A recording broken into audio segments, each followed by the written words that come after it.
Coach Gaitley, welcome to the basketball podcast. Thank you. It's great to be here. Where do I start with you? Let's start with the 12th all-time winningest coach in NCAA women's history right now, active coaches. That means you've been in it a while, coach, and longevity is such a great topic to be able to get some advice and insights on. So, can you talk to us a little bit about what's kept you in the game for so long? I think the youth make you feel younger. Like when you're around young kids, like you're like, oh, I'm not getting older. They're just getting younger. And it definitely keeps you young. And my favorite part of coaching is the relationships. And that's what I enjoy the most is seeing them reap the rewards and have the season we had and see them, the joy that you get from seeing them be excited. And it's changed. The landscape's changed a lot, but the level I'm at right now is a perfect spot for me. And you referenced this year's team. Wow. Coach, it only took you 2 years and undefeated regular season, NCAA tournament, just so many good things that happened in your first 2 years here. Can you talk about some of the keys to the success beyond obviously the players and the recruitment of those players? The keys to success, it's interesting, Chris, because when I took the job at FDU, there were 6 points and 4 rebounds returning. So thanks, Ange. I'm kidding. Ange had a couple of the kids obviously go with her. Another kid transferred, and that's just the nature of the game. But it is what it is. But so like I got the job late April, and by the time I had the staff together, we're talking late May. So we're in the portal, getting kids that have been sitting in the portal for a while, and we're getting high school kids that haven't gotten any scholarships since late May before their graduations. It was what I refer to as, if anybody's ever seen Rudolph the Red-Nosed Reindeer, the misfit island for the toys. Like it was a little bit of everything. Kids that were just trying to find someone that would just love them and bring them in. So I still remember talking to my associate head coach when we were 2-11, and she said, "We're just really bad." I said, "No, trust me, we're going to be okay. It's just my instincts. We're going to be okay." Like we didn't know how to win games yet. We still hadn't reached our cohesiveness and an easier schedule. Not I want to say relatively speaking, because out of conference we were playing Iowa and some Vanderbilt. So now, like our conference schedule was not going to be as obviously as difficult. And I thought we could find our way, and we did. We ended up third, which was I thought successful for where we were. And then everybody came back in a year when everybody wants to run to the highest bidder. We had built such an incredible culture of just really loving and caring about each other that everybody came back, even to the point that the kid that was the glue of our team, Abby Babori, Abby was going to come back as a walk-on because we had already given out the scholarships or two kids that were coming back for their fifth year, we'd given them to. And then the end of the summer, she said, "Coach, I don't think she did all the summer workouts and then said, I don't know if I can pull it off financially." And she wasn't going to come back. And then our kid from Sweden, the day before school doesn't come back, which brings Abby back. So it's all those little pieces coming together. Yeah, it's pretty cool when all those things come together. And obviously, in this day and age, when you have players returning at all, that's such a remarkable thing. It showed obviously in your style and how you played when you're more developed with your style. So I want to get into some of those things. For me, your offensive stuff, watching it seems adaptable. Like it seems like, again, maybe walk us through how you developed and refined kind of your philosophy for this group, in particular, knowing that you had a group that was coming back. So you had a little bit of continuity to be able to evolve the offense. It's interesting. I had a five who's a very good five, who's actually a kid that has 1 year left and she's graduated, so she'll go somewhere and make some money. She needs that for her family. She definitely does. But I typically like to have a team that you can space the floor and shoot the three and are really good defensively. But she was such a force inside. Like she wasn't a 3-point threat, but she was a difficult matchup because she was just so incredibly strong and skilled on the block. But we surrounded her with some really good perimeter players that could all shoot the ball and knock it down. So we led the conference in threes and threes taken, threes made. It didn't seem like many after playing TCU because they probably had 200 more threes than us. But to be honest, it begins and ends with defense for us. So if you want to stay on the floor, you're going to have to play defense. So we're very detailed oriented on defense, very specific on things that we want to do. And that has a lot to do with like how you can win games down the stretch, the 3-point games, the 3 to 5 point games in the last 5 minutes. So defense has always been a part going back to all your programs and all your success. And I know you're well versed in that. We were going to go there. So let's go there now, coach. What are some of the keys in terms of your defense? Maybe first, when you initially teach it, what are the things that you want your players to know about your defense initially? First of all, it's like see ball first and then man. It's so funny. I had this discussion with the AD when I was at LIU, and he goes, "Is it ball or man first?" And I said, "It's always ball. And he goes, no, I think it should be man. I was like, no, you're wrong. It's ball first. I need to know where the ball is. Like, I'm going to spot ball. And so we emphasize pointing a lot, see both. That was really what I was a slow player, but I was really smart. So I knew that if I used some tactical things like pointing, I spot ball and then I spot man and I know where to position myself. So that was really critical to us. The help and recover, huge for us. Like just understanding it, whether it be a ball screen situation, doubling the post, or you get beat, we're zoning up on you. Like we got to protect the rim and we got to make sure we're dropping. We're going to give you a skip past three. We know we got to give something up. So that's what we've chosen to give up. Like we're gonna ball side. We're not gonna help ball side. We're not gonna leave the shooter in the corner ball side. If it goes into the post and it's somebody that's a really difficult post player, we're gonna double you and we're gonna make her find the person opposite. And there's some of kind of the beginning details of what we teach. So the key part for you is know what's going to beat you. If you're going to get beat, we're going to give up this. And that's, Yeah. we're not trying to give it up, but that's ultimately what it is. That's beautiful. Yeah, and then it becomes something that you deal with once you get game specific, like TCU. Like you look at Haley Van Lith. What can we live with? Do we go over the screen and let her get to her mid-range game and let her attack because she's really strong? But then studying the numbers, we're going to go under and make her beat us with a step back three because we need to protect the lane. They got Stone and Prince in the lane at 6'7". So we can't have our big come out and have to take that mid-range game right away. So we got to pick your poison, so to speak.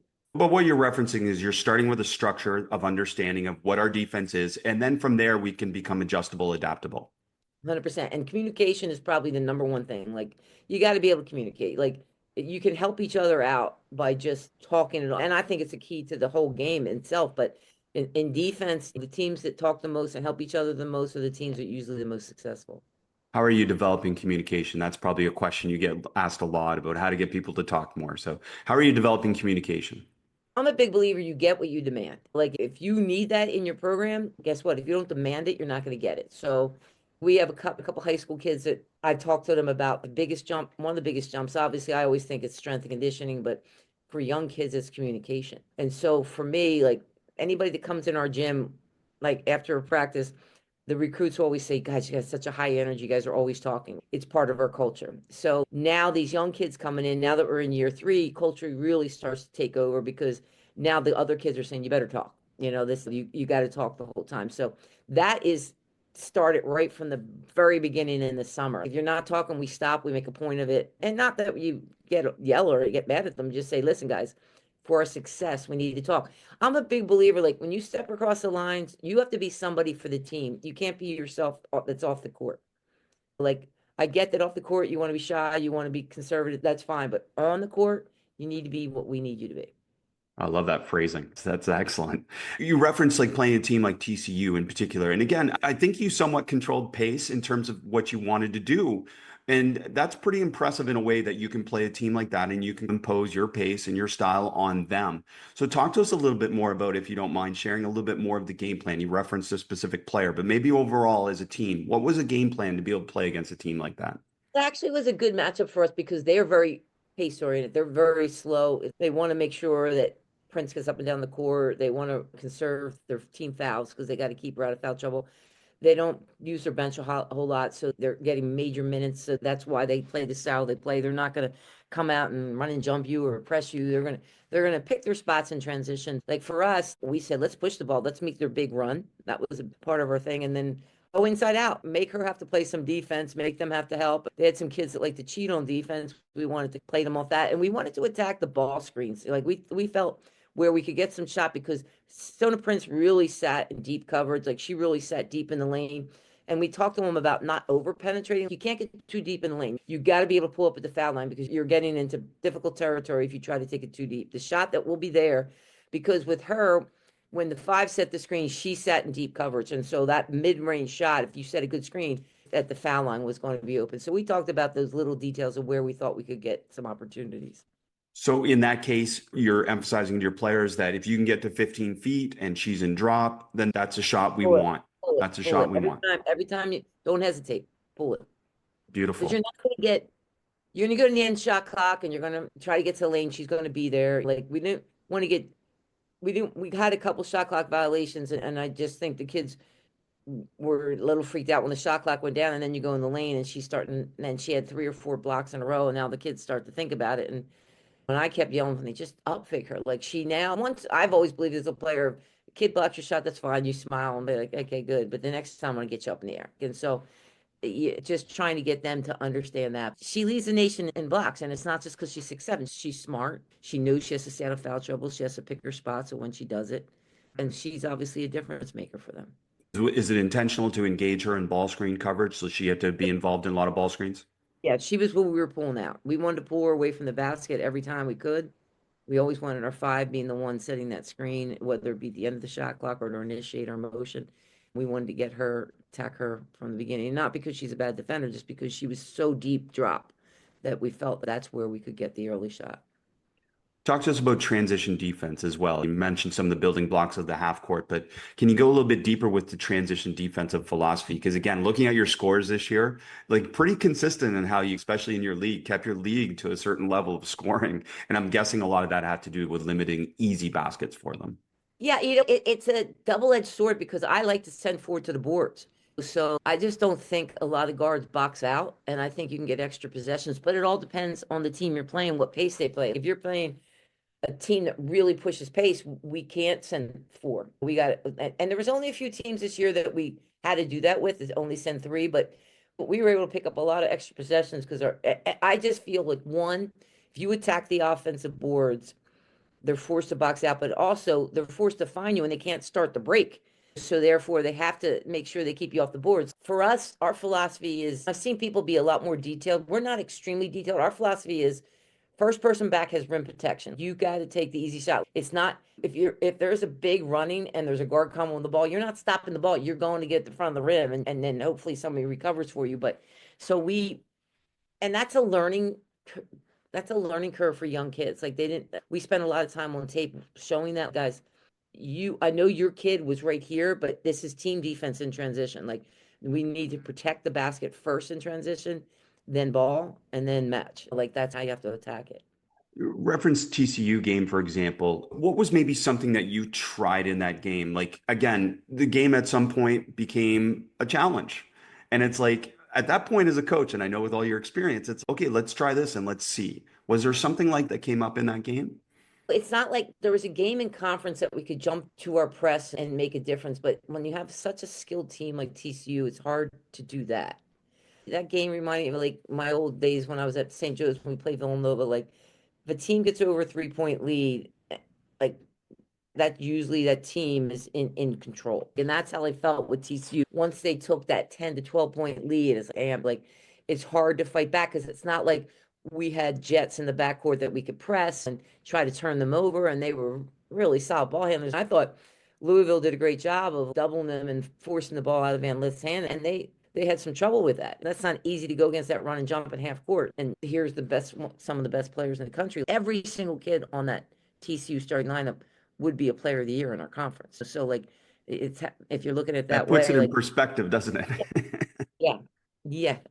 So they are a team that you can't really do a lot of tricks with because they're the most experienced team in the country, the oldest team in the country. So you weren't gonna be able to do a little tricks with. You kind of stayed in the meat and potatoes. I love you sharing this philosophy and this approach. Talk to us about disadvantage situations. I know that's been something that you've shared a lot about, especially defensively, about handling disadvantage situations. We work on that a ton. We've spent a lot of time in practice, like on disadvantage, like just because you're going to be exposed. And then it gets down to, all right, guys, we're in a disadvantage where it's a 3-on-2 situation and you're running at the non-shooter. Why? Like, why non-shooter? Like, just zone up. Obviously, that you do the 3-on-2, 2-on-1, and you do all that breakdown stuff, but it's just trying to educate them on once you become play like scout specific on who you're playing. Let's use some common sense. That's the driver. Why are you running with that kid? Let's really think about that. And they get it. It just takes repetition and repetition, but we do a lot of repetition of that every day in practice with the advantage disadvantage. You referenced getting scout specific. So take us through that. Like at the beginning of the year, teaching the base, and then how quickly are you getting into scout specific stuff to help your players be adaptable? And I want to clarify that because I think when talking even to my boys that coach in the NBA, it's just like my thing is always there's so many players they have to prepare for, right? And for us, like I just really believe less is more. If there's one thing I've learned, I'm not going to go and change all my defenses for a particular team. I'm just going to take what we teach defensively and decide what is best for against that team. So, for example, if we're going to ice her down, and that's something we do regularly on wing screens, we're going to do that. But if you've got a shooting four, we're going to switch you. Like it's just that's what I mean about scout specific. So we're going to down, and even though we don't typically switch on the down, we switch when you're a shooter. So like that'll be scout specific, and so I don't like to. I want to worry. One of my mentors, it was a great mentor. He was Harry Peretta, my college coach, his high school coach, and he just said, Steph, sometimes teams spend too much time on the opponent when they should really be just worrying about themselves. We're sitting there. I really dummied down scouts a lot because when we got ready for TCU, my assistant came in and goes, Coach, I got all the calls. It's T horn three. It's this one. And I'm like, we don't even know our place. Like our kids don't even know our place. Like the reality of our kids remembered, hey, TCU two means a flat screen. It's just I'm big on tendencies. All right, if they like the flat screen and she's right-handed, we're pushing her left. If they like to wing ball screen and it's with a shooting four, we're switching. Just keep it really simple so they get it. I think overload sometimes is a little too much for kids. Yeah, I appreciate you clarifying that. And back to the disadvantage drills, can you give us an example? So, some type of dynamic start, I assume, when a team has a disadvantage on defense and then has to recover, do they generally become the possibility for the offense to be able to recover to say neutral? Say it starts 4-on-3 and then they can recover to 4-on-4, or is it disadvantage the whole time? Recover. Yeah. It's not disadvantage the whole time. It's recover because they got to talk, but recover like if we're doing like one drill we do is 5-on-5 at half court and first pass in, that person has to go and touch half court. So the disadvantage is started until that kid returns.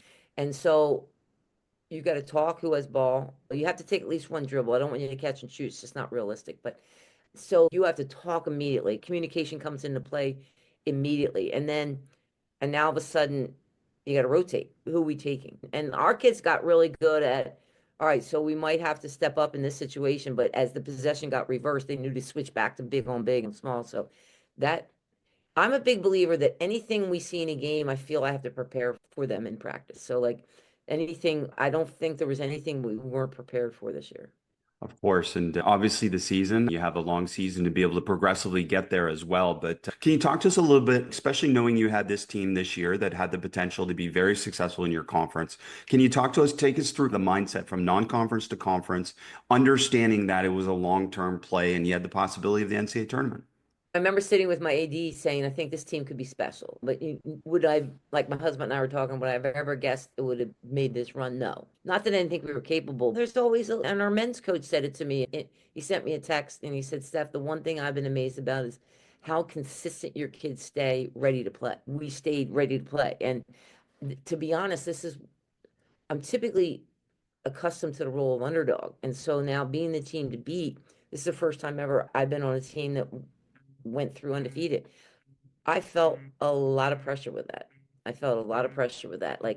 It's like at first you feel the pressure of, okay, we came through the out of conference with 3 losses. All were the money games we played at UConn, at Syracuse, and at Rutgers. All right. So it's wow, because last year we were what, 2-11, and this year we were 10-3. So it was a huge jump. And then we go in a Christmas tournament against two good mid-major teams in Maine and Bryant, who are both good, really solid teams. And we beat them. I'm like, whoa, that was impressive. I was hoping for the minimum, at least a split, but we had two really good games. And then conference starts, and the thing I was trying to say, like last year when we were 2-11, I'm like, all right, guys, put that back. New season starts. Let's get excited. So now this year, your mindset has to change and say, some teams they go like I think we were the only team in conference that had an above 500 record because everybody's playing money games, right? So we go into the conference season. I'm like, these conference teams are going in hoping they're going to be successful. We're going in knowing we can be successful because we've already proved it. So it's not like we got, all right, hope what we learn from those losses are going to help us. No, we know we're good. We've won on the road. We won at home. So like it's a whole new animal going in having the background of being successful. It's the same thing when we went to the conference tournament. All right, we go 16-0, and now like, shoot, now we got to win 3 more games. Whew, my heart, I mean, I've never been so anxious in all my career, to be honest. But I'm like, okay, here we go again. And now you got to beat three teams 3 times in 1 year. And you're like, damn, it's not easy to do it with one team, let alone 3 teams. So it was a lot to balance, but this team, I will tell you, there was a part of the reason for the late success, I gotta believe, is one, the kids were really ready, but when the all conference selections came out and 2 of our kids got slighted, our team was furious. Like the second place team had 4 all conference members. We had 2 and we were 16-0. And the next place team had 5 losses. What, something's wrong with this picture. And our kids were angry. When, especially our kid that was player of the year, the one kid that's a fifth year senior that'll go make some money now. I brought her up, sat down with her with my associate head coach and told her, you didn't get player of the year, because I was so angry, so angry. And the funny thing, Chris, is she got defensive player of the year. And I was honest with her. I said, listen, I put Abby up for defensive player of the year, not you. That's what pissed me off about the coaches is like, when we met last May, I said, guys, I really would respect your feedback for all conference because you might have 1 or 2 kids and I don't know which one you value more. That's there every day. One might be an egghead and you're like, I don't want this kid to get acknowledged. I want this kid to get acknowledged. So it matters. And they all agreed on that. So the day that the awards were done, I sent out an email with a list of what I thought and didn't hear anything back. And I was disappointed in that because I take very seriously those things because it is kids. And I know everybody's busy. It's nobody's fault. Everybody's trying to get ready for postseason. But I sit with my staff and I take it very seriously. So I was very disappointed at that. But that definitely had a lot to do with I didn't have to go in and motivate them. They were already motivated. Hey, going into that first round game, they're already pissed. My kid that didn't get player of the year, she ended up, I said, you can be MVP of the tournament. You can showcase yourself now. It's exactly what she did, which was awesome.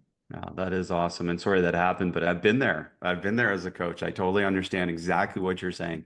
And I was going to ask you a little bit about, you mentioned the pressure, and I was curious how you help the players handle the pressure a little bit with different things throughout the season. But you referenced a little, your opposing coaches helped you handle it too.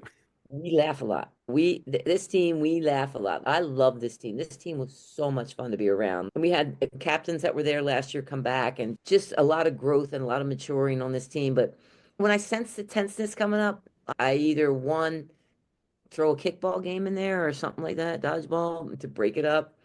And all right, guys, let's go get ice cream or let's go to the movies or something. Like they're kids. At the end of the day, they're kids. And the little things matter to them. So and that's part of being older as a coach and understand. Because I remember my GA last year when we were bad, 2-11, and we were on the road. I think we had just lost in the out of conference, and I said, "Hey, there's an ice cream place across the store. Let's get the kids ice cream." She was, "We're so bad. Why would you get them ice cream?" And I'm like, "You don't understand. It doesn't matter that we're bad. Now this is part of the journey. This is part of the growth. These are kids." And I have found as I've gotten older, the coach, the more I listen to them, like anything I do, like even the TCU trip. So we practiced down there. We got down there on Tuesday. We practiced there Wednesday and Thursday, and then we had a shoot around time at 7:30. And I said, "Hey guys, we can just go in and do shooting." And I always ask the kids, I'm like, and I could tell, I could just sense it. They look tired, like just the emotion, everything, just tired. And so I brought the captains in and said, "Oh, listen, would you guys rather just walk through at the hotel and get 2 extra hours of sleep and just talk to me?" And that's what we did. So I think the better listener I've had, the better coach I've become. So I really listen to them, whether it's coach, is there any way we can just do stretch at lift because our legs are coming? Absolutely. Absolutely. Like I have found the more I give to them, like I had a kid this week, my kid from New Zealand, who's one of our best returning players, and she texts me and she texts one of the assistants first. She goes, "I don't know how to ask this to coach. I don't know what she's going to say." Her friend was down in Puerto Rico and surprised her with tickets, and she said, "I'm only going to miss 2 classes." She's a 4.0 student. "I'm only going to miss 2 classes." And so she reached out to me. I'm like, "Oh my God, go and have a great time." Like the more you give, the more you get back. And so that has worked great for us. No, that's all tremendous advice for all of us as coaches to be able to listen a lot more too in that way. And it's about the kids, and I love that. How has advanced kind of basketball analytics or analytics influenced you over the years? Has it come into your coaching in significant ways that you can share with us? That's funny. Like I said, all 3 of my boys have started in the video room and with analytics and stuff. And I'm not an over analytic person, to be honest. I'm not like, I get a lot of information like, okay, with this starting lineup or at the end of the game, -12, -13, whatever. I do some. I do believe in it. I'm just not over analytical. Like I'm not going to overthink things. At the end of the day, that kid missed an open shot. Hey, if she had come to the right side instead of left, because she's proven she shoots 10% bet, whatever. I'm not going to overanalyze things on that, but I do believe there's definitely a reason for analytics. And I think to a certain extent, it definitely is something I look at, but I don't overdo it. It's interesting, like looking at your scores, especially through conference. And I think it was only one game with Chicago State, which was actually close at the end. But I know you're a coach that probably spends time on special situations and all the different things that come into play. And I'm wondering how hard that is to be able to keep them engaged in those type of things, knowing somewhat that you're winning games by over 20. Oh, that's a great point because that really was in my mind the last week or so when we get ready for conference play. Because as you're playing, like we were big about win the day as a person, a player, a student, be where your feet are. We didn't talk about the streak. We didn't talk about any of that. We just went about our business. But as I started to reflect, I'm like, shit, we just won that game. Every game was like by 10, 12, 15. I'm like, so I made a point every day to create special situations every day. And then I would jump on the blue. I'm like, oh, can't handle pressure. Hey, down one. You got to be ready for it. So we put them in that position to do it as much as we could in practice because that's the only time we could. So we did that daily, daily. So you artificially create those situations to try and put them in the situation. Talk to us 100%. maybe, and this is a good problem to have as a coach, to have a lot of games where you're up late by quite a bit. But talk to us maybe about some of the unexpected challenges that throughout a season that maybe make you think a little bit deeper as a coach of going, "Ooh, we haven't been in this situation. So what are we going to do?" It's funny because I always believe that every season you enter any situation might be like, oh, up 16 and lose, or down 16 and win, or win on the road, win a close one, lose on the road, and a close one. And the whole aspect of winning those games by a lot didn't really hit me till the end because we were so much about going about our business. And because in between, like you said, there was the Chicago State game, in which I knew going in, that was probably the most anxious I was for that the time we played them in the conference playoffs because they had given us our two toughest games, but yet they were two of our worst games. And our kids knew it. And that's what I felt good about because our kids knew it. So I knew we were ready to had an explosion against them at some point. It came at the right time, obviously, but I was really concerned because here it was for all the marbles, and here you're playing against a team that's starting to find its way a little bit in Chicago State. They struggled out of the conference, but I'm thinking we're the best team in the conference. We got to win this game. We got to represent. But that's not easy because you're taking everybody's best shot every day. Everybody's coming in with, oh, underdog. I don't have anything to lose. We're supposed to lose. And we're coming in saying we're supposed to win, but we never talked about that. I would just say, hey, guys, we're the best team. Look at that record. And I remember seeing, I think it might have been the Auburn coach. And when I saw one of his things, Bruce Pearl, I think it was him, like he was in the locker room getting ready for a game. And he goes, this team is not a seven. We're whatever, 15-2. We're the better team. Go out and play it. And I'm like, that's really the approach. Like, we're 16-0 for a reason because we're good. And we were 16-0, and I don't think we had yet played our best. And I thought like we had a game where somebody was leading score, but not everybody was on the same page at one time yet. And that was in the back of my mind saying we're still haven't gotten that game yet. I love that psychology of that, of like really being honest with players because they know anyways. And it's like Yeah. we can go in there and try and scare them into saying, oh, they could beat us. Or we could just say, hey, if we're ready, we're going to win. And that's Yeah. okay. Oh, it's funny, Chris, because so like when we were getting ready to play Chicago State, I always put on the board, obviously your notes, and I always put make or miss. All right. So it was, for the last month, it's been, I switched a month into the conference season. I switched. We were starting off in like a two press back to 2-3 and then to man. And switched to man, all man, which I'm typically anyway. So it's usually make, miss, man. So I put on the board two press to 1-3-1 on a miss 1-3-1.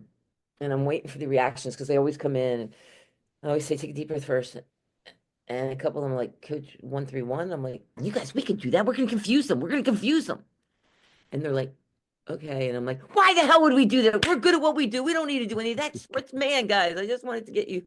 I love these mind games we play as coaches. It's really the art of manipulation to get them somehow to see the same point you've been making all year, Yes. just in a different way.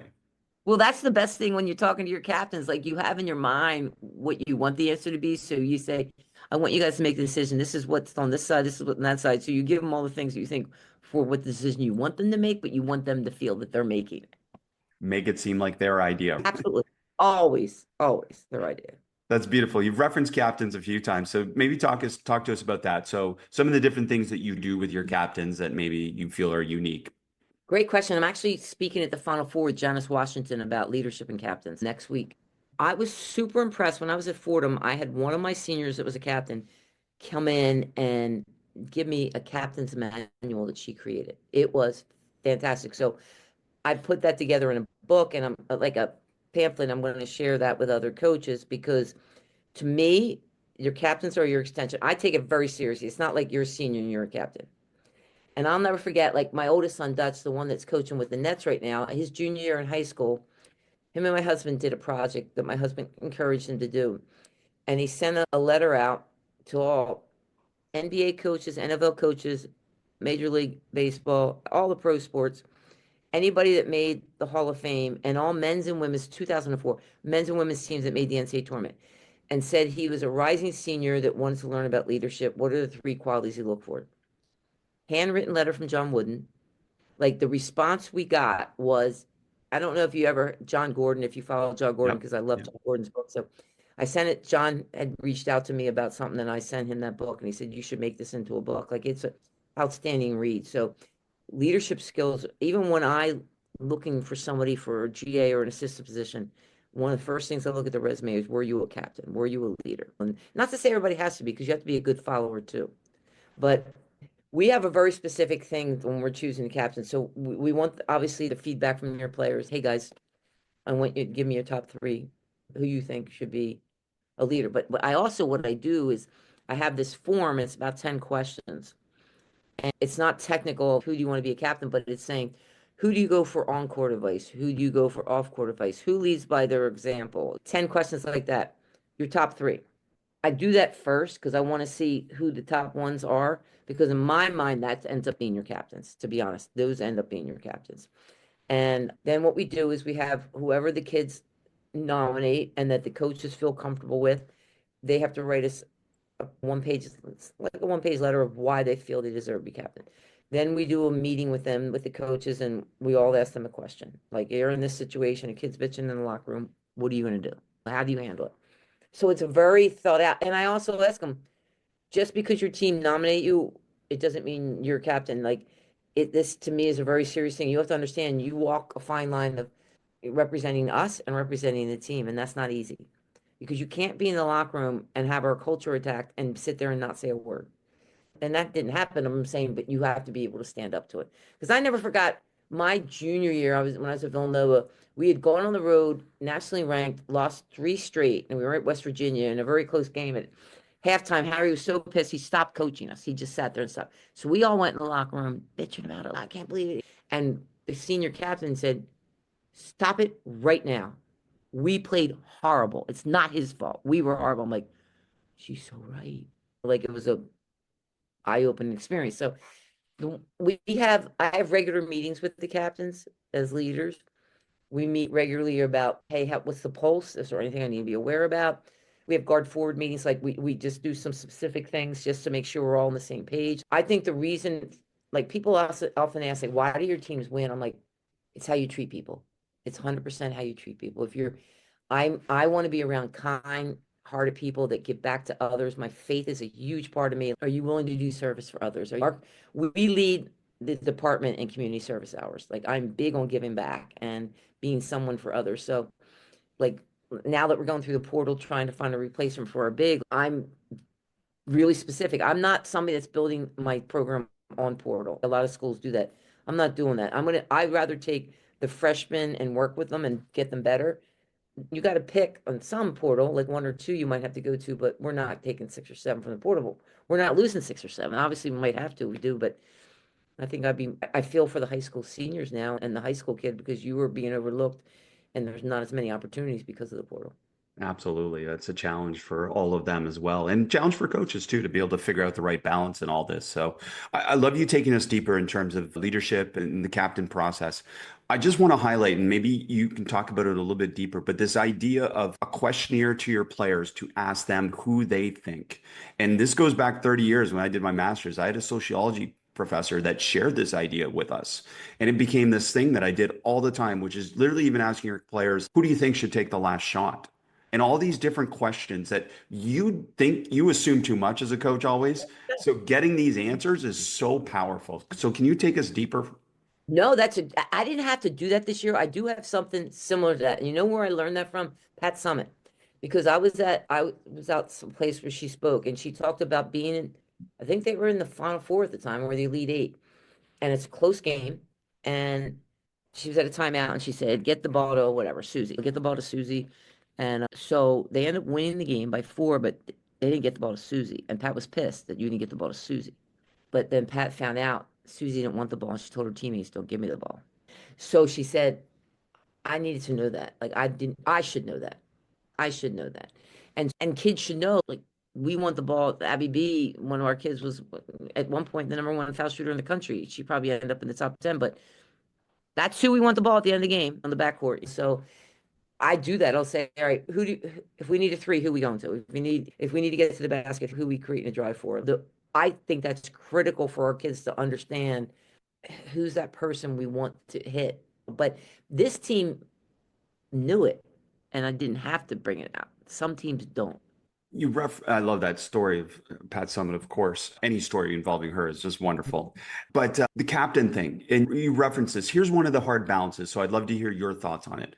As a captain, you are not a lawyer in the locker room. And that's what a mentor told me. You're not a lawyer in the locker room. You're not trying to solve people's problems. So talk to us about that process of educating them both ways about how to be the best liaison between you and the team. I tell the team from the beginning, I think it's important to say to your team, listen, guys, the captains are a connection. So if you have an issue, that's your first area to go. And they'll let you know whether it needs to go up the ladder or not. So make that your first point of reference. But you establish that with your team first to let them know that these guys aren't going to be the ones. Like, I don't expect them to come tattle it if you went out drinking the night before. I don't expect all that. I just expect them to have the welfare of our program as first priority. Like, if they feel it's an issue, I'm sure there's things that happen that I knew nothing about because they took care of it. I was going to say in that drinking example, your preference would be that the captains took care of it before it ever came to you and say, hey, we don't do this here. Yeah, exactly. 100%. Yeah. And then there's kids like I had a situation where a kid came to me and told me that this kid keeps missing class. And this is before you had all this stuff that's going on now, right? So you get all the information back. And so I don't think she wanted to tattle on her team, but she just didn't think it was right. So we were playing Rutgers, which was a really big game for us. And this kid was a really important player. And I benched her and I said, and you know what? I want you to wear street clothes so people ask, why aren't you dressed? And that was a big message. And we won in spite of her. So those type of things are important. But because we have regular meetings and we establish those guidelines, I think that's so important, whether it be with your team or your captains themselves. And then when I meet with the captains, I'm just like, guys, listen, your viewpoint is important. I'm not going to say I'm going to go with it all the time. I just will tell you, I will listen. I'll absolutely listen. And you're the voice of the team. So if the team comes to you and says, we're really tired, because I'll ultimately say to them, okay, guys, go back and get feedback, whether you want to do the shoot around or you want to do the whatever it may be. And then they'll come back to me and say, Coach, this is what we think. And then they love that because I'm listening to them. And then the team, they can go back to the team and say, Coach wants to know what we think. And they're like, wow, like our opinion matters. It's not a dictatorship. And so it's understood because we've set the tone. I feel like I'm pretty easygoing, but I think kids are intimidated by the head coach. I'm like, guys, you can always come talk to me about anything. But I think they'll go to the captains first. And then if there's an issue that needs to be brought up, and we really, to be honest, didn't have anything this year. So yeah, have I had it in the past? Of course, but didn't have anything this year. And then sometimes your assistants stop it, right? They get it before it becomes anything. But I have to make it clear, the assistants, we're in an era right now that if the head coach doesn't know, they're in trouble. So anything that is crucial, you need to tell me. But to be honest, I've been fortunate the last couple of years to not have that. But the open lines of communication are critical, and we do a lot of that, a lot of that. So therefore, you try to avoid any of this stuff falling through the cracks. In the captain's meeting, is there a structure to it? Is it a weekly scheduled thing or is it a little less formal? Little less formal than that. If we're coming up to a road trip or like we have a recruit visiting, I'm like, all right, guys, come on up. This is something we need to go over. And we have a long road trip. Hey, we just got to recap our rules on the road, like stuff like that. So it's more informal. And then as we got towards the later part of the season, I met with them like as we were finishing up. If I notice something about a player that I'm like, ah, she seems a little off, like I might say, am I reading into it? Or They're like, no, she's fine, coach. She was sick that, or whatever, They help me with the pulse of it. And then I always, at the end of the year, like this year, I'll take out all my seniors and I ask for their feedback. Guys, what did you like? What you didn't like? And one of the thing I got one of the years, probably about 5 or 6 years ago, is they like to do the scout 2 days before we play them rather than the day before we play them. So now we do the video 2 days when it's obviously feasible. Sometimes you're in a tournament and you can't, but anytime it's feasible, we're doing it 2 days. And I thought, oh, that was great feedback. And we do what's called, I'm sure John Chaney, remember Coach Of Chaney, but course. I became good friends with Coach Chaney. So we have a Chaney chart in practice where we obviously keep track of everything. And some kids get intimidated by that because, hey, if you don't like, our thing is we have in the locker room what's called our wheel of defense. And so once you get 100 points on the Chaney chart, you get a spin on the wheel. And the captains have decided what goes on the wheel. Chris, they live for the sprint saver. Live for the sprint saver. So they try to build on the sprint savers. We also have the sprint savers available for academic stuff too. And I think that had a lot to do with why we have a 3.6 GPA. So it could be goalkeeper, it could be a drill sergeant meeting. There's some foul shooting drills we do with running, and they might say, Coach, we're using the drill sergeant today. We'd rather do this drill. And like this week before the tournament, they're like, Coach, and one of the things on the wheel of defense was push-ups instead of sprints. Coach, we're going to use the push-ups instead of sprints today. They love it.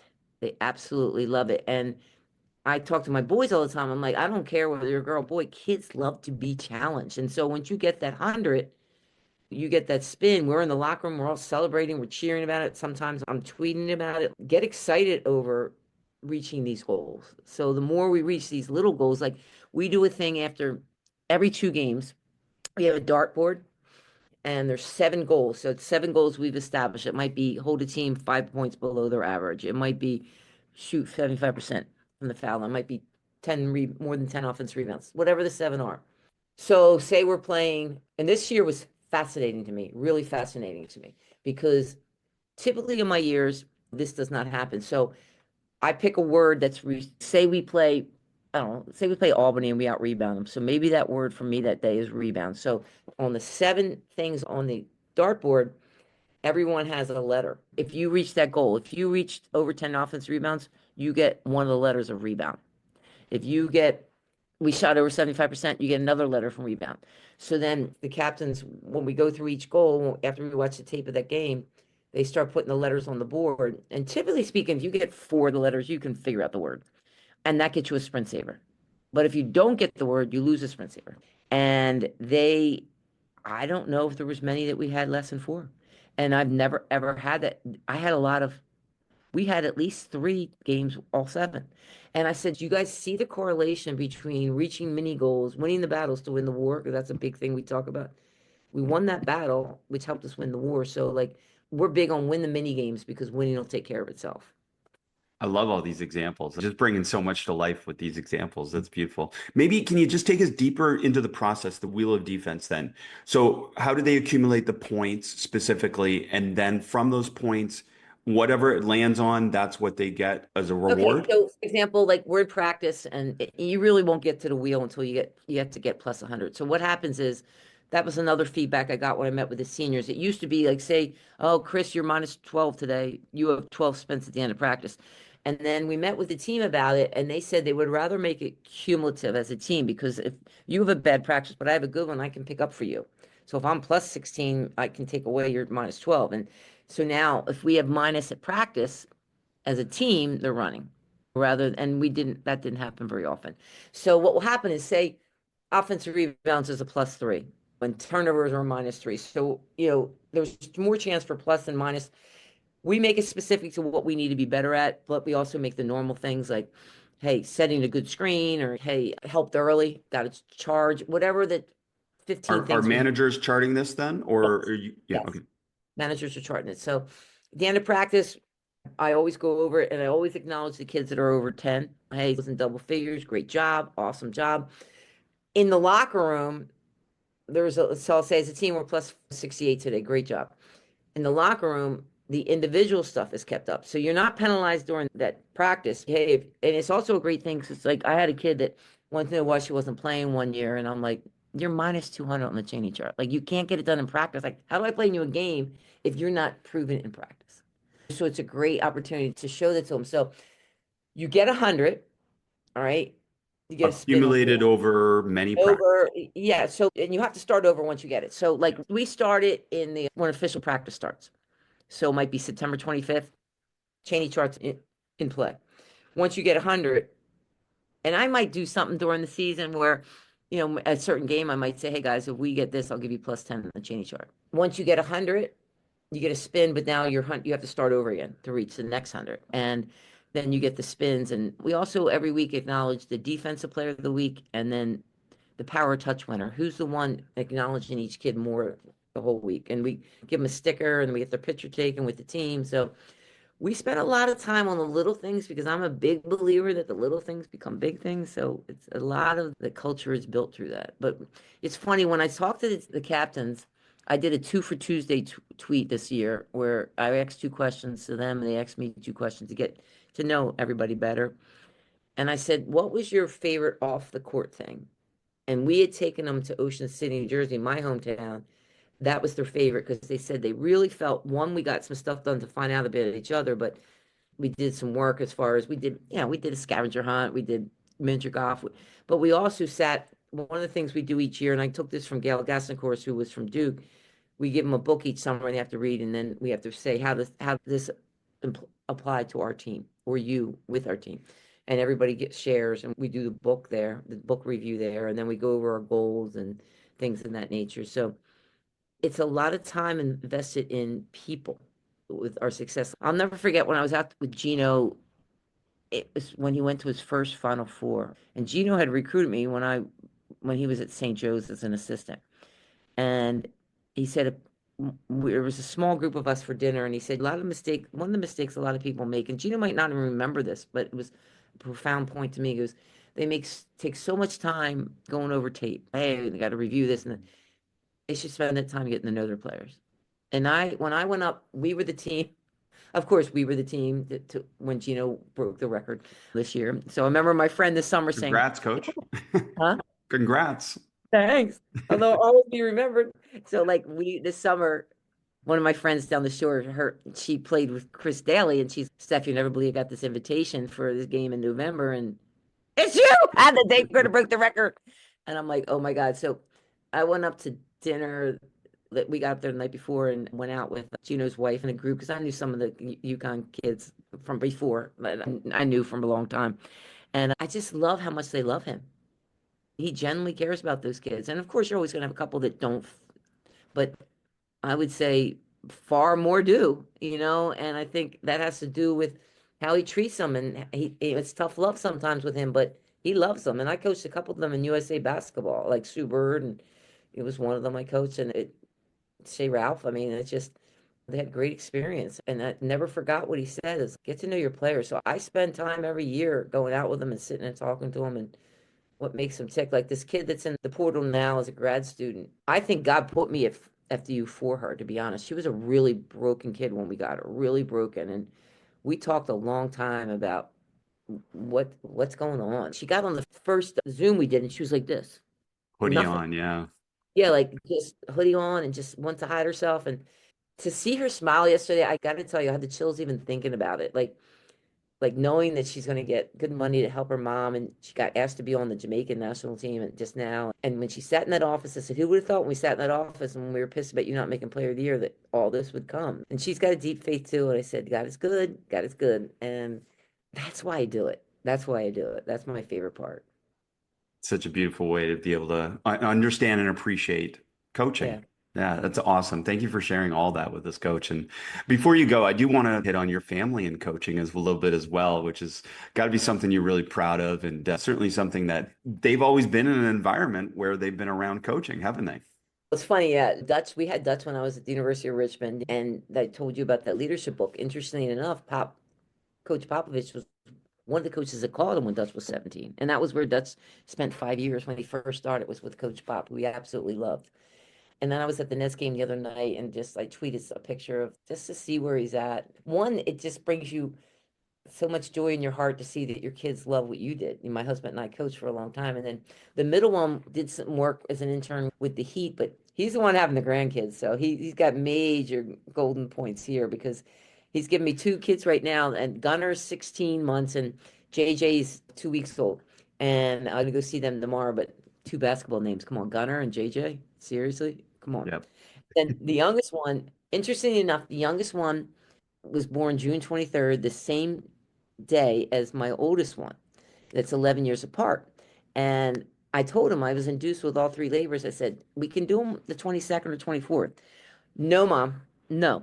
I want to name him Jordan because Michael Jordan's number 23 and he's going to be born on the 23rd. So that's what we did. So Jordan is in the video room with the Phoenix Suns right now. And he was adobo with the American program, which he loved the coaches there. It's just, I'm going to hopefully get out there. I've been out there twice already. I hope to get out there in the postseason, but it just brings you so much joy to see them. As a parent, you're only as happy as your unhappiest kids. And I've been married 42 years and have a husband that's unbelievably supportive, who I call Fuber because he drives me everywhere. Frank is my Fuber. That's fun. Coach, just again, your passion, your love for coaching, it shines through and you sharing with us. But the success and longevity, legacy, all of that is not just part of all the players that you've touched, but clearly your family as well. And that's so beautiful to hear. And thank you so much for sharing all this with us. Oh, Chris, thanks for having me. I was happy to share it. I love sharing it. So hopefully there's a young coach out there that knows that get to the kid's heart. That's the most important part. Beautiful. Thank you, Coach.